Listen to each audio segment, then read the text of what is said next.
മുസ്ലിം പെൺകുട്ടികളാണ്, ഹിജാബ് ധരിച്ച മുസ്ലിം പെൺകുട്ടികളാണ്. എന്താ അവർ ചെയ്തത്? പുരുഷന്മാര് സാധാരണ ധരിക്കാറുള്ള പാന്റും ഷർട്ടും ധരിച്ച് ഹിജാബ് ധരിച്ചു വന്നിട്ട് ഞങ്ങൾ ഇതിൽ കംഫോർട്ടാണ് എന്ന് പറഞ്ഞു. ഞങ്ങൾക്ക് ഇതിൽ കംഫോർട്ട് ഉണ്ട്, ഞങ്ങൾക്കിത് നല്ല കംഫോർട്ടുള്ള ഡ്രസ്സാണ്. ആരാ പറഞ്ഞത്? മുസ്ലിം പെൺകുട്ടികളാണ്. അല്ലാഹുവിന്റെ ഹബീബായ നബി തങ്ങൾ പറഞ്ഞിട്ടില്ലേ, ആൺവേഷം കെട്ടുന്ന പെണ്ണും പെൺവേഷം കെട്ടുന്ന ആണിനെയും അല്ലാഹു ശപിച്ചിരിക്കുന്നു എന്ന്.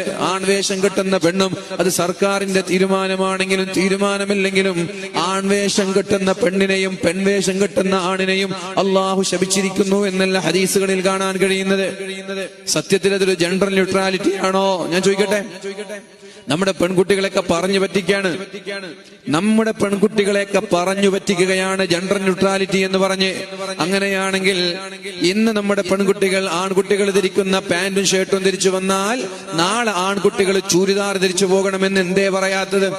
അതല്ല ജെൻഡർ ന്യൂട്രാലിറ്റി എന്ന് പറയുന്നത്. പെൺകുട്ടികൾ ധരിക്കുന്ന ചൂരിദാർ ഇട്ടിട്ട് ആൺകുട്ടികൾ പിറ്റേ ദിവസം സ്കൂളിൽ പോകണമെന്ന് എന്തേ ഓർഡർ വരാത്തത്? ആൺകുട്ടികൾ ധരിക്കുന്ന ഡ്രസ്സ് പെൺകുട്ടികളെ നിർബന്ധമായി ധരിപ്പിച്ചിട്ട് അതിന്റെ പേരെന്താ? ജെൻഡർ ന്യൂട്രാലിറ്റി, ആൺ പെൺ സമത്വം. അങ്ങനെയാണെങ്കിൽ പെൺകുട്ടികൾ ധരിക്കുന്ന ചുരിദാർ ധരിക്കണ്ടേ? ആണുങ്ങളെ കൊണ്ട് അവരുടെ ഡ്രസ്സ് ധരിപ്പിക്കുന്നില്ലല്ലോ. ആണുങ്ങളെ കൊണ്ട്, ആൺകുട്ടികളെ കൊണ്ട് പെൺകുട്ടികളുടെ ചുരിദാറോ ടോപ്പോ ഒന്നും ധരിപ്പിക്കുന്നില്ലല്ലോ.